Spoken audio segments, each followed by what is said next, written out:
Salut à toutes et à tous, ravi de vous retrouver pour un nouveau numéro d'Afrique Mag, le magazine que Canal Algérie vous propose pour aller à la découverte de notre continent et de son actualité. Et pour commencer, prenons la direction de la République démocratique du Congo pour assurer la sécurité des populations civiles face aux attaques des milices locales. La mission onusienne déployée en RDC a lancé l'opération Secure Harvest dans les territoires d'Irumu et de Djougou au nord-est de la RDC. Depuis le 1er septembre jusqu'au 31 décembre 2024, la MONUSCO conduit cette opération à la satisfaction des civils de la zone. Les casques bleus escortent plusieurs centaines d'agriculteurs locaux afin de leur permettre de procéder aux récoltes dans les champs et d'en tirer profit. Dans cette province, les attaques des groupes armés contre les agriculteurs ont longtemps empêché les civils de tirer profit de leurs activités agricoles. À travers cette opération militaire de sécurisation des routes d'approvisionnement et des domaines agricoles, les casques bleus de la MONUSCO restaurent l'économie locale et améliorent la sécurité alimentaire. Un système d'alerte a été mis en application pour intervenir et empêcher les milices de tuer les civils. Zungapilo Floribert déplore le fait que l'état des routes soit souvent responsable du retard de l'intervention des casques bleus. Il remercie cependant la MONUSCO pour son soutien à la population civile. Ici, c'était un village qui a été auparavant bien, mais avec ces désordres des milices Codeco, nous on est en déplacement dans le site de déplacés de Tsoupe. Alors, nous le matin, on quitte, on part dans les champs et parfois on revient aussi à temps. Et quand il y a des excès ou bien soit des alertes, on intervient à la MONUSCO, mais la MONUSCO vient en urgence. Mais comme compte tenu de l'état de route, il n'y a pas moyen qu'on accède irrégulièrement. C'est ça ce qui cause la vie, mais la MONUSCO est prête pour tout danger en cas de l'accident. Autrefois Bondé, Roda est aujourd'hui un village fantôme. Certains de ses habitants ont été décapités, les maisons incendiées par des milices locales et le reste de la population est actuellement dans les camps de déplacés depuis plusieurs années. Alors que les casques bleus sécurisent la zone, les déplacés, comme aujourd'hui, se rendent aux champs pour les récoltes. Babo Séraphin est parmi les anciens de ces villages. Il se souvient très bien des limites de sa parcelle. Aujourd'hui, il est venu chercher de vivre dans son champ pour nourrir sa famille. Quand ils arrivent ici, nous nous sentons en sécurité, nous restons avec eux parfois toute la journée. Alors qu'ils assurent notre sécurité, ils sont également à côté de notre camp de déplacés où ils organisent des patrouilles. Pour moi, ils nous sont utiles, vu ce qu'ils font.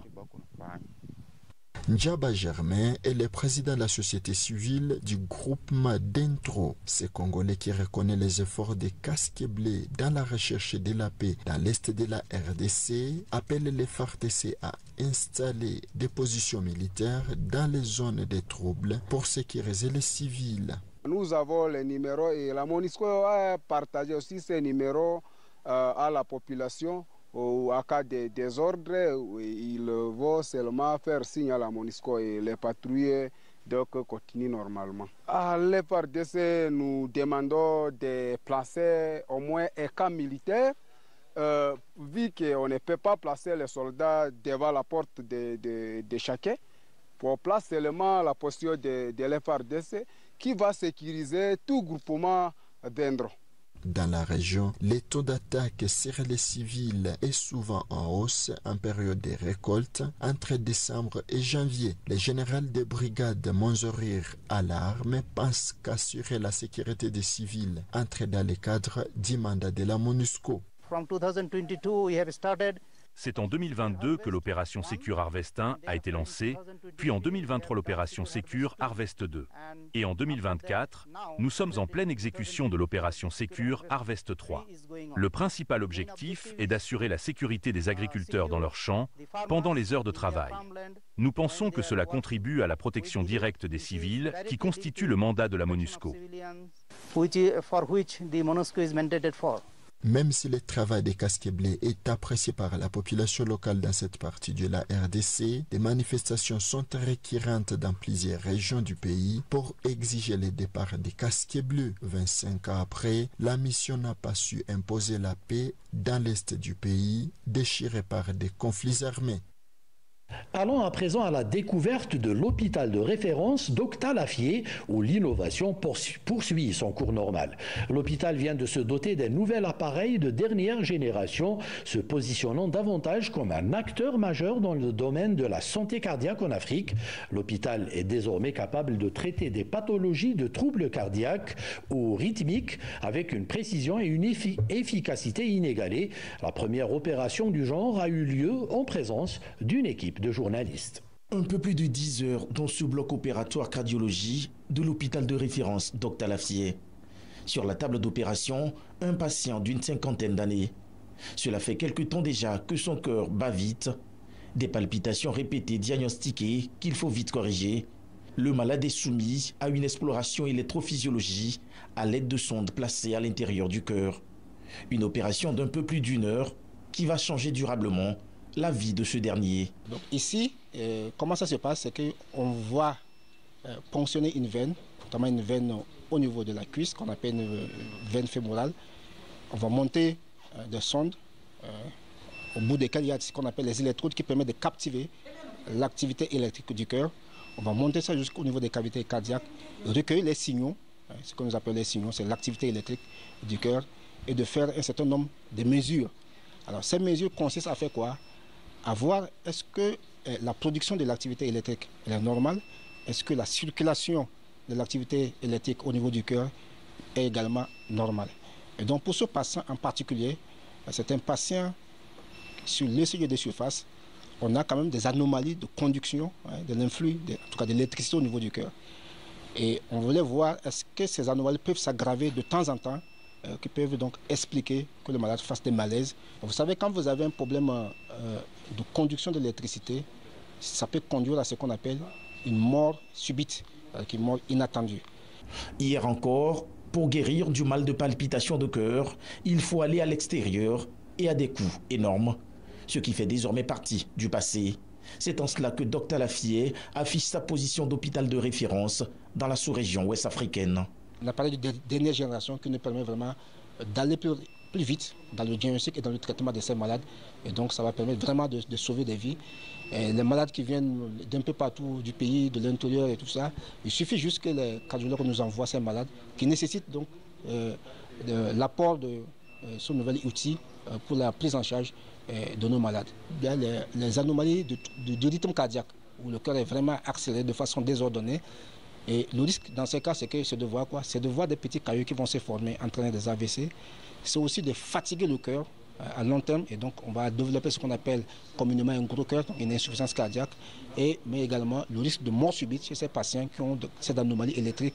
Nous avons fait un plaidoyer pour que, vous voyez, avec l'assurance maladie universelle, l'INAM, pour que ça puisse rentrer dans la prise en charge de ces pathologies. Et donc le processus est en cours et je pense que ça va faciliter la prise en charge et ça va donner donc la possibilité d'un plus grand nombre de malades de pouvoir bénéficier de cette technique. Si lui, il est dans les sondes à l'intérieur du cœur, en 5 secondes, il guérit ces malades-là. Parfois, on n'a même pas le temps d'être transféré. Quand on fait un orage rythmique, ce trouble du rythme incessant, on n'a pas le temps d'être transféré. Donc si l'appareil n'existe pas, malheureusement, l'issue est fatale. Et donc le fait d'avoir cet appareil à disposition, c'est extrêmement utile.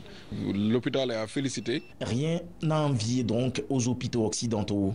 Ce nouvel appareil vient s'ajouter aux nombreux déjà acquis à des coûts onéreux. Un engagement de la Caisse nationale de sécurité sociale, porteuse de ce grand projet, à travers son directeur général Ingrid Awade, orienté vers un hôpital qui réponde aux défis de la médecine du XXIe siècle. La 3e édition du Forum panafricain sur le financement et l'adaptation au climat s'est tenue récemment à Kévé-Zobépimé. L'objectif global du forum a été de renforcer les capacités des autorités nationales désignées AND à mobiliser des financements climatiques et à renforcer la résilience institutionnelle. Dans le contexte de leur adhésion à l'accord de Paris sur le climat en 2015, les États ont soumis leurs contributions déterminées au niveau national dans le but de contribuer aux efforts mondiaux contre le réchauffement climatique. Mais la plupart des CDN soumises présentent des objectifs de réduction conditionnés par la disponibilité des moyens de mise en œuvre. La faiblesse des capacités institutionnelles à mobiliser des ressources financières constitue aussi un problème.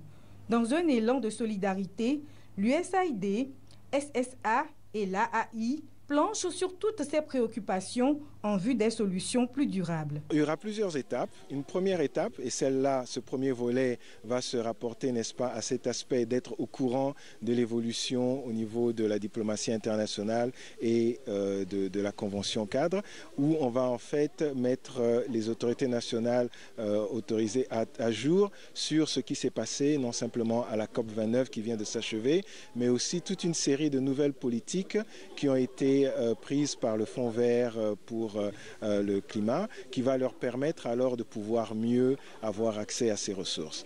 Après cela, le deuxième volet sera un volet un peu plus technique qui va leur permettre de rafraîchir leurs connaissances sur les aspects techniques de la mise en œuvre de projets. Le troisième volet, là, ce sera un partage d'expériences sur certains aspects, en particulier ce qu'on appelle l'accréditation. À travers le canal de ce forum, les pays communiquent leurs priorités nationales en matière de financement. Et les autorités nationales désignées par le ministère en charge de l'environnement jouent un rôle important dans la mobilisation des ressources financières du Fonds vert pour le climat. En agissant comme étant un pont entre les gouvernements, les partenaires internationaux, les parties prenantes locales et le Fonds vert climat, les AND, assure la préparation et l'approbation de projets de renforcement de la résilience climatique et soutiennent de ce fait le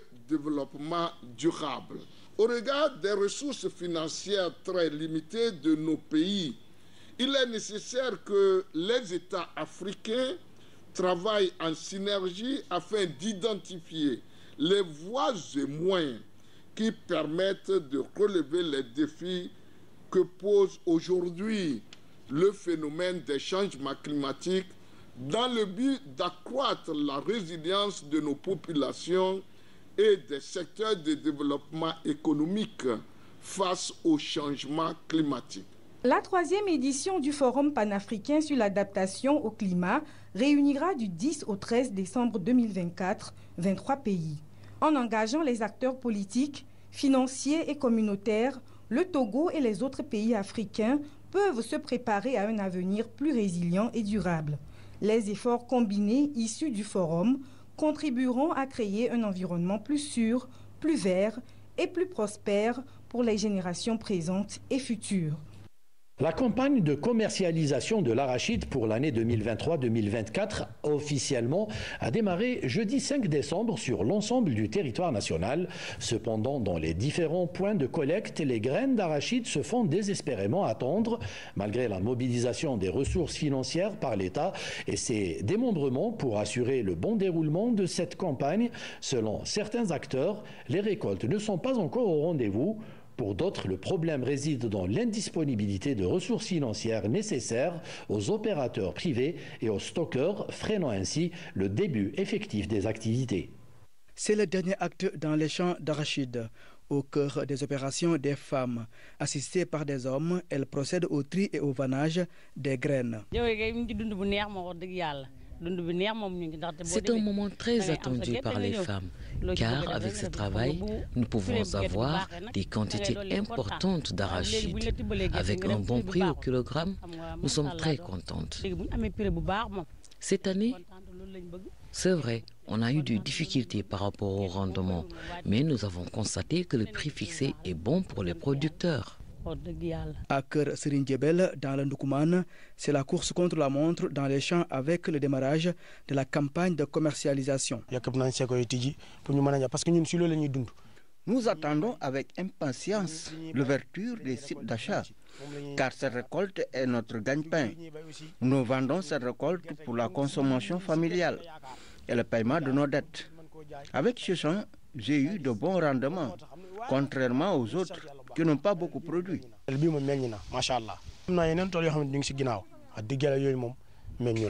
Dans son champ, le vieux Cissé est déjà prêt pour la commercialisation de sa production. Toutefois, il s'inquiète de la non-ouverture des sites d'achat communément appelés SECO dans la zone. La campagne démarre aujourd'hui, mais je pense que les sites d'achat n'ont pas d'argent pour le moment. Acheter notre production. D'habitude, avec l'ouverture de la campagne, l'argent était disponible dans les sites d'achat, mais ce n'est pas le cas actuellement. Pour lui, même si les récoltes sont en deçà des espoirs, le démarrage effectif de la campagne de commercialisation peut apaiser les craintes. Nous écoulons notre production à Koungheul. Mais aujourd'hui, ce sont les commerçants qui sont là-bas. Les sites d'achat ne sont pas encore ouverts. C'est vrai qu'il y a des difficultés par rapport au rendement, mais l'ouverture des sites d'achat pouvait nous soulager. Dans le département de Koungheul, les producteurs attendent avec impatience le feu vert pour la campagne de commercialisation d'arachide.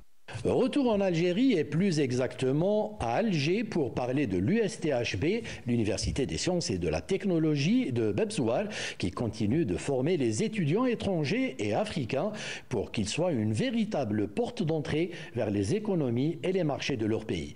Depuis l'indépendance du pays en 1962, les universités algériennes ont accueilli 60 000 étudiants étrangers en provenance de 62 pays, selon le ministère de l'Enseignement supérieur. Lui, c'est Bayoubé, étudiant tchadien en première année informatique à l'USTHB. L'Université des sciences et de la technologie Houari Boumediene est l'une des institutions académiques les plus prestigieuses d'Algérie, accueillant chaque année sur ses bancs des milliers d'étudiants, dont une communauté croissante d'Africains venus des quatre coins du continent. Le cours terminé, Bayoubé retrouve ses amis, Yvette venue du Burundi, Keltoum de la Mauritanie et Kassim de Madagascar pour un entretien avec le recteur de l'université. Pour la plupart des étudiants africains à l'USTHB, la formation académique en Algérie est le sésame pour un avenir prometteur. Beaucoup espèrent utiliser les compétences acquises pour contribuer au développement de leur pays d'origine. L'université algérienne a une réputation à l'échelle africaine, peut-être même à l'échelle internationale. Et moi, personnellement, je suis très satisfait de l'enseignement que j'ai reçu ici en Algérie. Les profs, ils sont tous sympas, ils expriment, ils sont très compréhensibles. La suite, bien sûr, si j'ai l'opportunité encore de profiter de l'expérience avec la société algérienne, je peux continuer encore l'expérience ici après l'obtention de mon doctorat. Mais après, je dois retourner au pays, de servir aussi mon pays. On a déposé les documents, donc... ils avaient fait une demande pour les étudiants qui veulent poursuivre des études à l'étranger. Donc, ils ont donné l'Algérie et les autres pays. Moi, j'ai choisi l'Algérie parce que l'Algérie me plaît. Donc, c'est pour ça que je suis là pour poursuivre mes études. Je vais découvrir beaucoup de choses ici en Algérie. Je suis titulaire d'un master en biotechnologie dans mon pays, en Mauritanie. Aujourd'hui, j'ai choisi l'Algérie pour mon doctorat, ici, à l'USTHB. C'est l'une des meilleures dans le continent. L'Algérie demeure une destination de choix en matière de formation supérieure. Les étudiants africains sont attirés par la qualité de l'enseignement et les opportunités de spécialisation qu'offre entre autres l'USTHB. Nous avons formé depuis donc, la création de l'USTHB pratiquement 1000 diplômés en graduation, c'est-à-dire quand je dis graduation, donc tout ce qui est licence, master, ingénieur, DES, donc même les anciens diplômes, et puis 250 étudiants quand même en post-graduation, c'est-à-dire en magistère et en doctorat.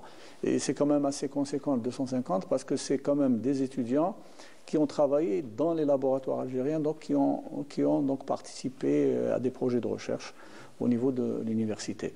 Alors bien sûr, l'USTHB ne se contente pas de former uniquement des cadres nationaux, mais aussi elle forme donc des cadres internationaux et particulièrement donc des cadres africains. Et bien sûr, elle assume quand même un rôle, je dirais, de leader dans l'effort, c'est-à-dire parce que en fait c'est une participation à l'effort du développement de notre continent, le continent africain. Tout à l'heure j'ai parlé des chiffres de diplômés, nous avons plus de 25 nationalités qui sont chez nous, c'est-à-dire qu'il n'y a pas uniquement des étudiants francophones, mais nous avons aussi des étudiants anglophones, des étudiants aussi lusophones, puisque nous avons des Mozambicains au niveau de notre université. Donc, il y a des bourses d'études qui sont offertes donc, par l'Algérie aux pays avec lesquels nous avons donc, des relations. Et ensuite, bien sûr, les étudiants soumettent leurs demandes. Et les meilleurs, il y a un tri, il y a une sélection. L'Algérie s'est toujours engagée à partager ses expériences et à les échanger avec les pays africains afin de promouvoir le secteur de l'éducation et de l'enseignement. Chaque année, plus de 2000 bourses d'études et 500 bourses de formation sont octroyées à ses frères africains. Place à présent à l'invité du magazine, mais avant cela, jingle.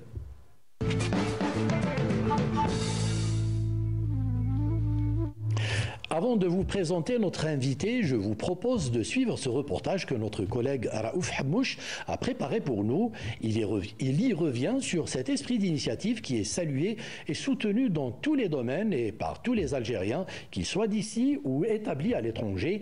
D'ailleurs, ils sont de plus en plus nombreux à rentrer au pays pour monter leurs entreprises. Certains qui les ont précédés essayent de leur tracer la voie et les faire bénéficier de leur expérience. Dans son centre d'affaires situé à Alger, Halim Dress dirige son association avec comme credo l'entraide, le partage et la collaboration. Le principe est simple, accueillir des entrepreneurs opérant en Algérie ou ailleurs et ouvrir grandes les portes aux Algériens investisseurs étrangers pour leur paver la voie vers le marché algérien. C'est-à-dire qu'en fait notre environnement il est favorable au déploiement des startups.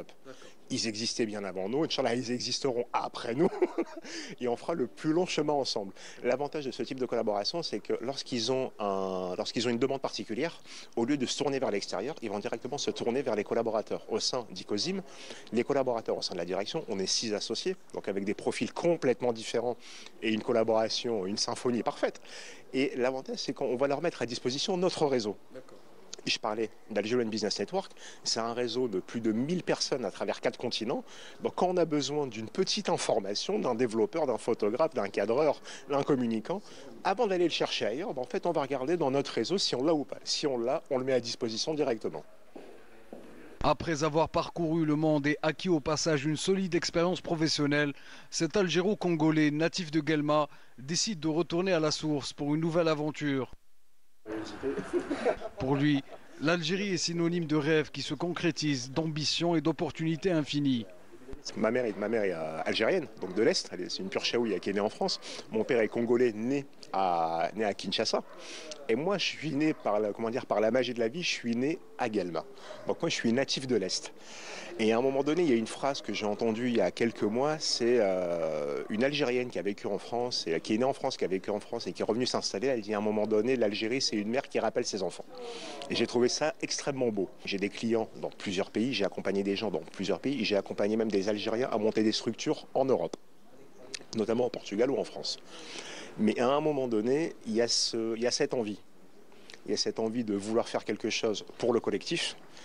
Quand je crée Algerian Business Network avec des amis en France, je leur dis c'est très simple. Tant qu'on n'a pas créé Algerian Business Network en Algérie, on ne fera aucun événement à l'international. L'Algérie est un terreau qui est extrêmement fertile. Aujourd'hui, le statut auto-entrepreneur, c'est le seul statut en Algérie qui, moi, en tant qu'auto-entrepreneur, me permet de facturer à l'étranger, d'être payé en devise, d'aller à la banque et je leur dis salam alaikum, je veux l'intégralité de ma devise. Même les startups ne peuvent pas le faire, les SARL ne peuvent pas le faire, les URL ne peuvent pas le faire. Et l'avantage, c'est qu'en fait, c'est les nouveaux statuts, les nouveaux codes et les nouvelles lois de finances nous permettent de le faire. Aujourd'hui, moi, si je veux investir en Afrique, moi ce qui m'intéresse, c'est le marché africain. Moi, ce qui m'intéresse, c'est vers le marché africain.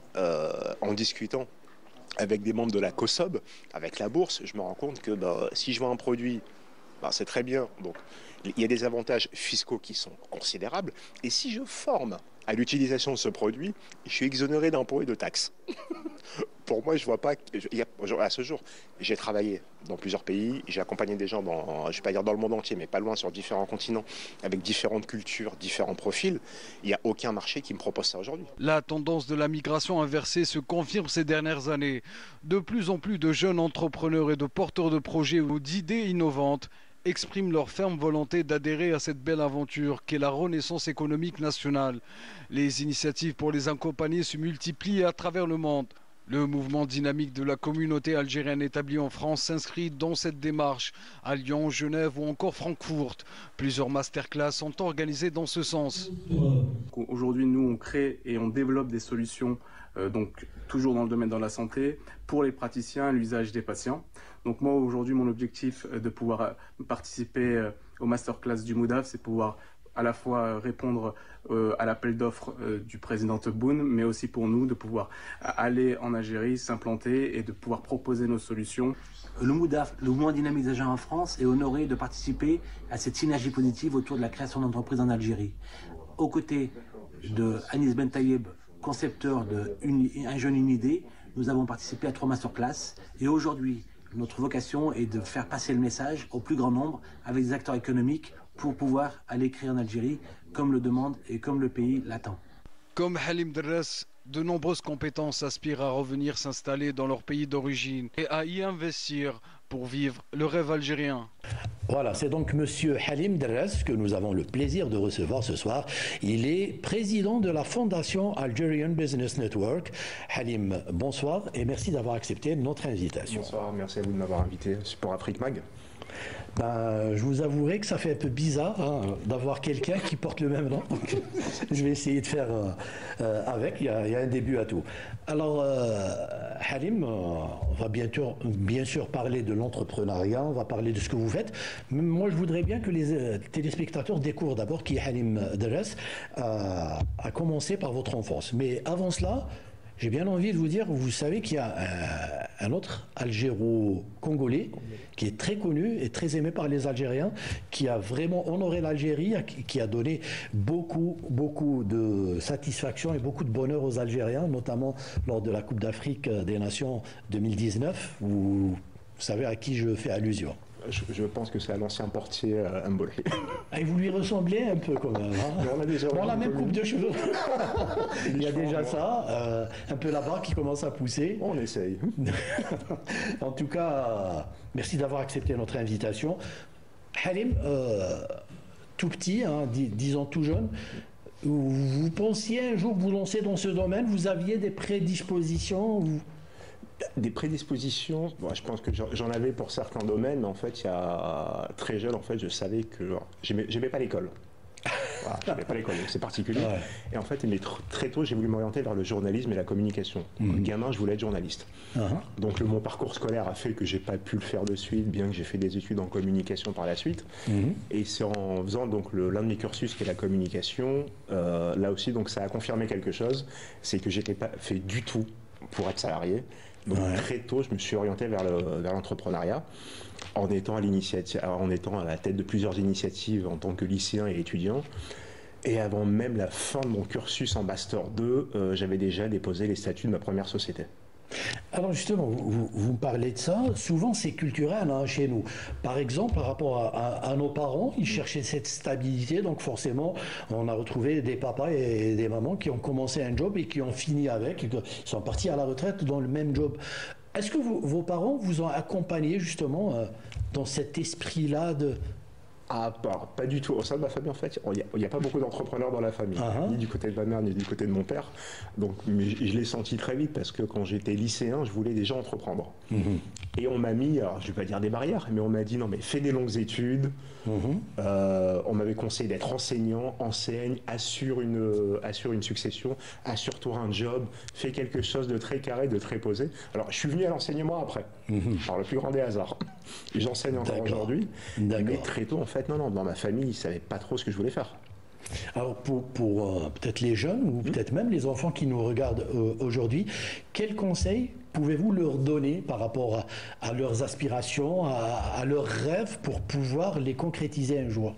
Il faut qu'ils soient curieux. En fait, il faut qu'ils soient curieux et se dire, il faut que je teste. Voilà. Moi, j'ai eu plein d'idées, et puis en fait, j'allais au bout de mon idée. Donc je pensais l'avant-projet, le projet, l'après. J'étais capable d'aller voir des fournisseurs, quel que soit le projet. En fait, c'était de la curiosité. Et c'est comme ça que quand je me suis lancé une fois adulte et une fois diplômé, je me suis lancé. Pour moi, en fait, j'ai pas rencontré de difficultés à ce moment-là, parce que je savais par quel chemin détourner, y arriver, comment aller plus vite, qui contacter, avec qui m'entourer assez vite. Donc c'est vraiment de la curiosité. Alors c'est vraiment très particulier, hein. C'est allé très vite. Vous l'avez acquis comment?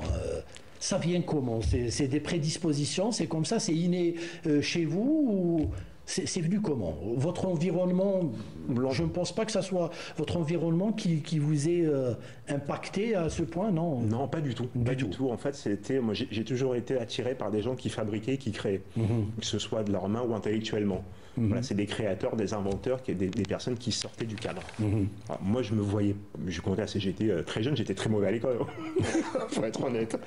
Très jeune, j'étais très mauvais à l'école. On peut être mauvais à l'école et réussir sa vie après. Hein. Et en fait, on découvre, une fois qu'on a un but, une fois qu'on m'a expliqué en fait, à quoi me servait l'école, je me suis dit finalement c'est sympa et je vais faire des études qui me plaisent. Attiré par le journalisme et la communication, j'ai fait une licence et un master en communication et là vraiment j'ai découvert mon plein potentiel. Alors il y a aussi quelque chose qui vous a peut-être beaucoup aidé dans votre carrière, c'est les voyages, c'est que vous êtes quelqu'un qui a beaucoup voyagé. Qu'est-ce que ces voyages vous ont apporté? Une culture. Ça m'a apporté une culture. Donc j'ai ma mère est d'origine algérienne, née en France, mon père est congolais, né à Kinshasa. Moi je suis né à Guelma. Alors vous êtes né à Guelma justement. Voilà. Donc je suis natif de Guelma. Donc je pense en fait que tout ça dans l'ADN a fait quelque chose qui je ne pouvais pas tenir en place. Et ce brassage des cultures aussi. Ce brassage des cultures, c'est je me sens africain à 100%. Comment dire, c'est tout comme je me sens européen parce que j'ai grandi, j'ai vécu en Europe. Donc en fait, il y a un mix qui fait que, en fait, si on me dépose quelque part, je m'adapte.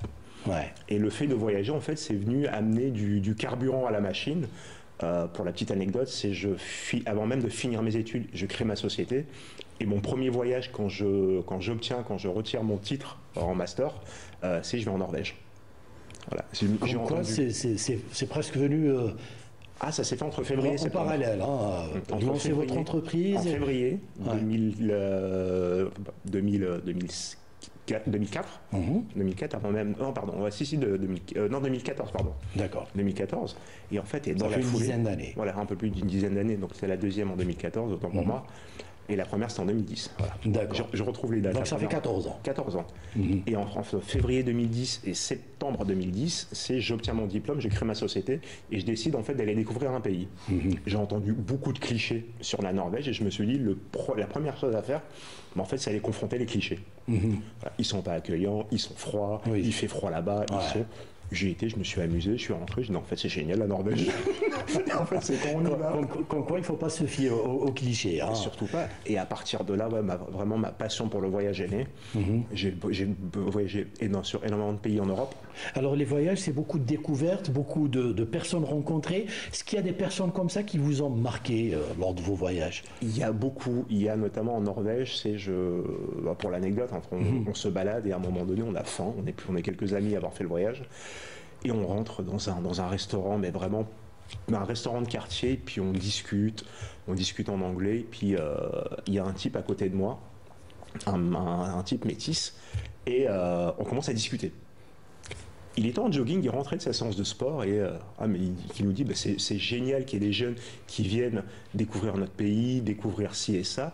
On discute, et il me tend sa carte. En fait, il avait la chaire de mathématiques d'université d'Oslo. Rien que ça. Et qui dit moi je suis arrivé en Norvège, je connaissais personne.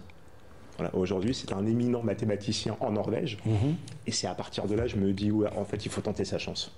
À partir du moment où on est on est sociable et on a une intelligence émotionnelle, une intelligence même culturelle, il y a d'autres cultures, autant aller les voir, autant aller discuter avec elles et vraiment cet homme-là m'a ouvert les yeux.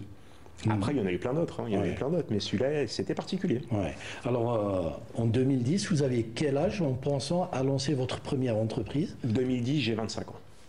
Ça reste très jeune. Ça reste jeune. Qu'est-ce qui vous a motivé à tenter cette aventure et lancer votre propre entreprise? Ma passion. La passion que j'ai pour le journalisme et la communication et la passion que je me découvre pour la photo. Donc c'était une entreprise dans quel domaine? En fait, on fonctionnait comme une agence de presse. En fait, on faisait des reportages photos et on faisait du conseil en images. D'accord. Donc pour moi, c'était ni plus ni moins que de la presse, du journalisme, de la communication. Et donc ce que vous vouliez faire déjà tout petit. Je l'ai fait. Vous aviez réalisé votre rêve. Voilà. Le premier rêve, celui-ci, il a été réalisé, c'est que en fait, en un seul projet, j'ai la communication, j'ai la photo, j'ai le voyage, donc j'ai la création. Il y a tout ça en même temps. Et donc, je pars avec ça. Et en lançant votre entreprise, vous avez certainement rencontré des contraintes. Quelles sont les principales contraintes qu'on rencontre lorsqu'on a 25 ans et qu'on veut se lancer dans le monde de l'entrepreneuriat? Elles sont multiples et elles sont universelles. La première, c'est une contrainte administrative. Quel que soit notre parcours scolaire universitaire, on n'est pas prêt à confronter l'administration. On n'est pas prêt, mais vraiment pas du tout. Donc j'ai fait à peu près toutes les erreurs possibles. Aujourd'hui, je pense qu'une création de société, ça doit me prendre une matinée si je suis pas en forme. Et après, c'est un manque de confiance des clients. Donc il faut trouver son premier client. Donc automatiquement, on va fonctionner au sein du cercle amical, familial, trouver son premier client, accepter des fois de travailler gratuitement, de travailler à perte. Donc il y a tout ça qu'il faut encaisser dans un premier temps, et qu'il faut surtout préparer. Donc aujourd'hui, quelqu'un qui veut lancer sa société, je lui dis, ne quitte pas ton poste de salarié, obtiens ton premier client, encaisse ton premier chèque, et après, quitte le salariat. Et c'est pour éviter justement ces frustrations et des pertes de motivation. Donc c'est vraiment c'est le monde administratif et le manque de moyens et le manque de confiance. À aucun moment, vous n'aviez douté de votre choix? Vous saviez que vous étiez fait pour ça? Jamais, j'ai jamais douté. J'ai jamais douté, c'est-à-dire que moi, venant du monde de la communication, j'ai fait du conseil pour certaines sociétés, pour certains grands groupes, et des grands groupes ont essayé de me recruter. On m'a proposé des salaires mirobolants, j'ai fait des missions de consulting à l'étranger où j'ai commencé à avoir un complexe avec l'argent, parce qu'en fait, si je me rendais compte qu'en une semaine, je gagnais ce qu'une personne gagnait en un mois.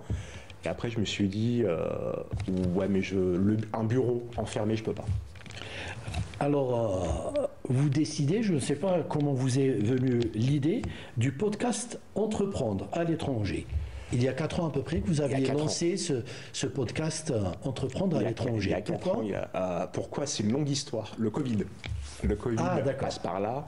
Et moi, à ce moment-là, donc, je rentre de 3 ans de vie au Portugal. Donc, le monde est à l'arrêt complètement. Et moi, j'ai une agence de communication au Portugal à ce moment-là, et j'ai un ami avec lequel je travaille, et qui me dit, un jour au détour d'une discussion, il me dit, ta vie est dingue, raconte-la. Fais un podcast. On réfléchit. Je lui dis, ouais, mais je vais raconter ma vie, ça va durer 2 épisodes. Ça va être une thérapie plus qu'autre chose. Donc autant, je dis, on fait 2 hors-série, où je raconte ma vie, mon parcours. Donc y aller de 2010 à 2020. Et j'ai par contre, après, c'est ce que je veux, c'est aller rencontrer des gens et discuter avec eux pour savoir pourquoi certains ont quitté leur pays, pourquoi ils ont quitté leur pays de naissance, pourquoi ils quittent leur pays d'adoption, pour aller entreprendre. Parce que c'est une dose de risque qui est incroyable. Tout à fait. On sort de sa zone de confort le plus loin possible. Et pareil, on ne le fait jamais de gaieté de cœur. On le fait rarement. C'est rarement de gaieté de cœur. Et ce qui se passe, c'est je me dis, bon, j'ai vécu 3 ans au Portugal, j'ai mon réseau au Portugal. J'ai la chance de retourner au Portugal pour le travail parce que j'ai toujours des activités là-bas. Et je vais taper à la porte de Camille Berg, qui est une jeune fille que j'ai rencontrée au Portugal, en lui disant, t'as quitté la France pour le Portugal, raconte-moi ta vie. Et ça dure 1 heure. Et je commence à y prendre goût. Et puis après, c'est des gens qui sont installés aux 4 coins du monde. Donc on passe par Hong Kong, la Nouvelle-Zélande, l'Australie, le Mexique.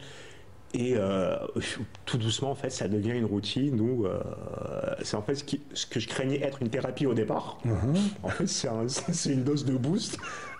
Et j'ai discuté avec des gens et je garde une volonté qui est que il faut que je sois leur premier podcast. Et puis le podcast, c'est un peu aussi ce que vous vouliez faire, puisque ça rejoint le journalisme, la communication, c'est un peu tout ça aussi. Je pense qu'au fondement, mon premier amour, c'est la communication. Et aujourd'hui, même dans le réseau, dans le network, je suis en charge de la communication. Et des podcasts, vous en aviez fait à peu près? Aujourd'hui, à l'heure où on enregistre, j'ai diffusé ce matin le 70e épisode avec un invité algérien qui est installé au Canada, à Mokran Marish. Le 71e sort la semaine prochaine pour clôturer l'année et le 72e est déjà dans les tuyaux pour la rentrée de janvier. Ah, super. Donc 72 invités en tout.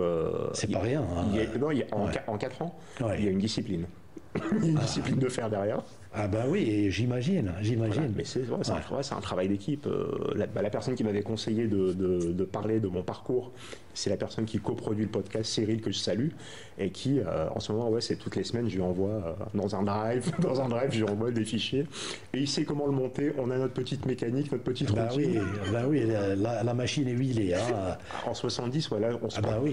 On se parle même plus. Il faut le dire, 70 podcasts. Alors, ce qui intéresserait beaucoup nos téléspectateurs, c'est de connaître votre lien avec l'Algérie. Qu'est-ce que vous faites pour l'Algérie? Qu'est-ce que l'Algérie a fait pour vous? Elle m'a donné la vie. J'y suis né. Donc ça, ça, je pense que c'est le plus beau des cadeaux. Ouais.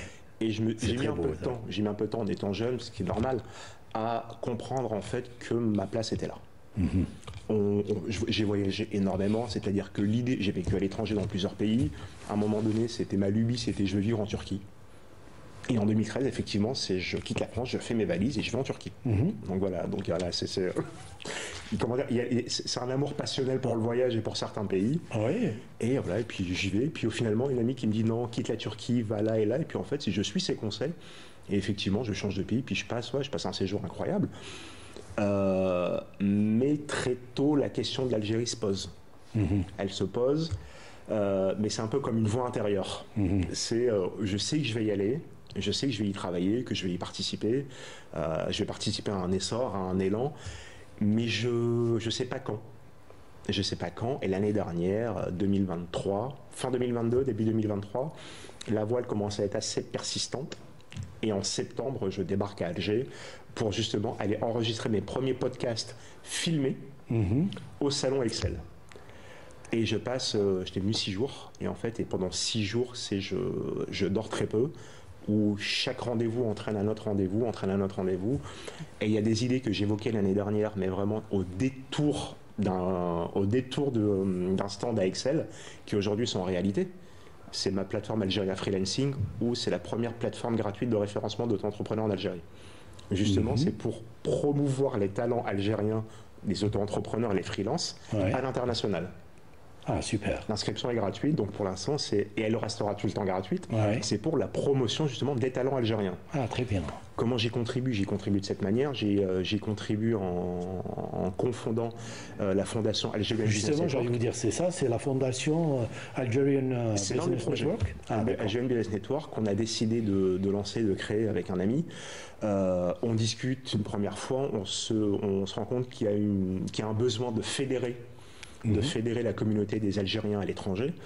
Et on crée un premier groupe WhatsApp, on est au mois d'octobre 2023 et avril 2024, donc là il y a quelques mois, on organise une soirée pour annoncer le lancement de la fondation Algerian Business Network à Alger. On fait nos événements à Alger, notre réseau est à Alger, le siège est à Alger. Une partie, comment dire, moi travaillant aujourd'hui et entreprenant en Algérie, donc une partie du staff est à Alger. Et c'est pour offrir ce qu'on n'a pas eu quand on était plus jeune ou gamin. C'est faire bénéficier ces jeunes de votre expérience, votre expertise, votre carnet d'adresses. Là, vous venez de les résumer, c'est du retour d'expérience, du réseautage de qualité. Et en fait, aujourd'hui, c'est qu'à chaque fois qu'une personne nous appelle, nous envoie un message ou vient taper à notre porte à Deli Brahim, elle repart avec des conseils, des amis et un carnet d'adresses. Et le but, c'est d'être une entité 100% algérienne, installée à Alger, où on est en capacité de recevoir du monde pour discuter, pour échanger. Pas plus tard qu'hier, on a organisé le repas de fin d'année de l'association, où on avait nos adhérents, et chaque adhérent pouvait inviter un proche. Donc il y a des personnes qui sont venues avec leurs frères, il y en a qui sont venues avec leurs compagnons. On s'ouvre, et on se rend compte qu'à une table hier, on était une quinzaine de personnes. On est tous repartis avec 15 histoires différentes, 15 numéros de téléphone, 15 contrats potentiels. Et c'est ça. C'est vraiment facilité. Moi, je dis, on est des passeurs d'infos. On passe de l'information. On est sur le terrain, on sait comment ça se passe. S'il y a une démarche à faire, on va aller voir l'administration, poser la question de savoir est-ce qu'on peut faire la démarche pour la personne ou pas? Est-ce que je peux venir avec une procuration? Est-ce qu'elle doit venir? Est-ce que Et on se rend compte que nous, aujourd'hui, on est en capacité d'accompagner des gens. Il suffit qu'ils tapent à notre porte virtuellement, ils prennent un avion, ils arrivent à Alger, on les assoit à une table et on fait défiler tous les professionnels dont ils ont besoin. Et on est les premiers à le faire. C'est un gain de temps incroyable. C'est un gain de temps incroyable, c'est un gain d'argent, ça évite des allers-retours en permanence, ça évite des démarches qui peuvent être coûteuses. Donc ça, nous, on ne l'a pas eu. On a appris à le faire. Aujourd'hui, en fait, on le met à disposition. À nos membres contre cotisation. Et il y a une communauté qui est aux quatre coins du monde, qui a plus de 1100 personnes aujourd'hui. Ah, carrément. Oh, oui, non, en fait, comment dire, le groupe WhatsApp est un immense repas de famille avec 1100 personnes où ça parle de tout. Wow. Alors, malgré votre agenda très, très chargé, vous êtes quand même vice-président d'une association Jeunes Talents des Aides, c'est bien ça? Jeunes Espoirs des Aides. Jeunes Espoirs des Aides. Jeunes Espoirs des Aides. C'est important pour vous, le mouvement associatif? Pour moi, c'est important parce qu'en fait, pour moi, c'est l'un des seuls moyens, à mon niveau aujourd'hui, c'est le seul moyen, hormis l'enseignement, de transmettre. Voilà, c'est de transmettre ou dans un échange qui est win-win, on est dans un cadre associatif ou dans le cadre d'une fondation. Donc on est délimité, on sait que ce qu'on fait c'est pour le plaisir, c'est pour la transmission, il n'y a aucun contrat commercial, donc voilà, c'est sur de la passion. Jeune Espoir des Aides, je salue Khalida Wafi qui est la présidente de l'association et qui en fait voilà, elle a toujours eu des communautés autour d'elle où elle transmet énormément. Et un jour, elle me parle de cette association, elle me propose d'être mentor, d'être formateur. Je dis oui, parce que moi, à partir du moment où je transmets, je dis oui. Vous êtes dans le partage. Je donne. Voilà, on donne, on partage tout le temps. Et de fil en aiguille, le programme de mentorat de 3 mois est né et 2 mois de suivi. Donc le programme de mentorat a démarré à la mi-décembre. Donc les jeunes sont mentorés pendant 3 mois. Ils sont formés pendant 3 mois et après ça, donc ils viennent présenter leur projet après encore 2 mois de suivi. Donc en fait, on a un programme de 5 mois. Moi, c'est ce que je dis, c'est un MBA en 5 mois. Et de fil en aiguille, en fait, on s'entend bien, on a une vision qui est convergente. On a une passion commune pour la transmission. Elle me propose d'être vice-président de l'association et je saute sur l'occasion.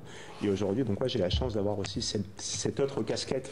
Donc ce que je faisais pour les adultes, je le fais pour les plus jeunes. Et quand je dis plus jeunes, c'est pour les 18-39 ans d'origine algérienne, installés aux quatre coins du monde et qui souhaitent avoir un projet en Algérie. Justement, on l'a vu tout à l'heure dans le reportage de notre ami Raouf Hamouch, où vous parliez de ces opportunités qui sont offertes en Algérie ou peut-être même ailleurs en Afrique. Vous dites, il y a de la place, venez investir en Algérie, venez investir en Afrique, et vous insistez beaucoup sur le marché africain. Le marché africain, pour moi, il est capital, il est crucial. L'Algérie est l'un des pays les plus vastes au monde. Il a la chance d'être en Afrique. On a longtemps vu l'Algérie tourner vers le nord. Mais pour moi, aujourd'hui, le marché, il est au sud. Oui. Et comme j'aime à le rappeler tout le temps, ça devient un peu un slogan, c'est quand je suis à Tamanrasset ou quand je parle avec des gens de Tamanrasset, je suis où ils sont plus près de plusieurs capitales africaines que d'Alger. Ben oui. Donc 2000 km, c'est pas rien. C'est pas rien. Il n'y a pas longtemps, j'ai vu une vidéo, en fait, c'est Alger, donc du littoral algérois, à la frontière du sud, la distance couverte est plus longue que Alger-Londres. Voilà, donc en fait, c'est quand on conceptualise ça à l'échelle d'un globe, on se dit le pays est un peu grand quand même. Tout à fait. Et en fait, pour moi, le marché africain, il est évident.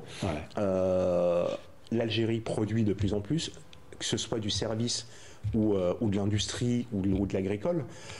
Donc autant aller directement sur des pays qui nous sont frontaliers, des pays du Sud, des pays qui sont en demande de certains produits, qu'on est en capacité de produire en Algérie et leur vendre directement. Un meilleur coût, un gain de temps, un gain d'argent. Un gain de coût. Il n'y a pas longtemps, je discutais avec des gens qui étaient sur le marché congolais à Kinshasa, où ils m'expliquaient que oui, ils achètent du riz et du blé au Brésil.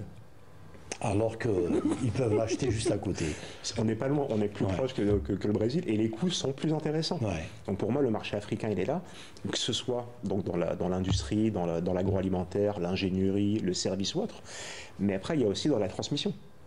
Surtout, oui. Pourquoi on voit par exemple, on a un ministère des startups, on a un ministère de l'économie numérique, pourquoi ne pas créer des ponts avec ces pays africains pour que la start-up qui voit le jour à Alger, pourquoi pas lui ouvrir un marché à Kinshasa, à Nairobi, au Cap ou autre. C'est le prolongement naturel de l'Algérie. Pour moi, c'est le but. Je pars du principe, on est le pays le plus vaste du Maghreb, on a le littoral le plus vaste, autant s'en servir comme une porte d'entrée pour un continent qui est en demande. Tout à fait. Le continent qui va connaître la plus grande croissance, c'est l'Afrique. Le continent qui connaît la plus grande démographie, c'est l'Afrique. Quand on voit des pays de la taille du Nigeria, ou de la RDC, tout à fait. C'est des pays qui sont extrêmement vastes. Certains sont extrêmement peuplés.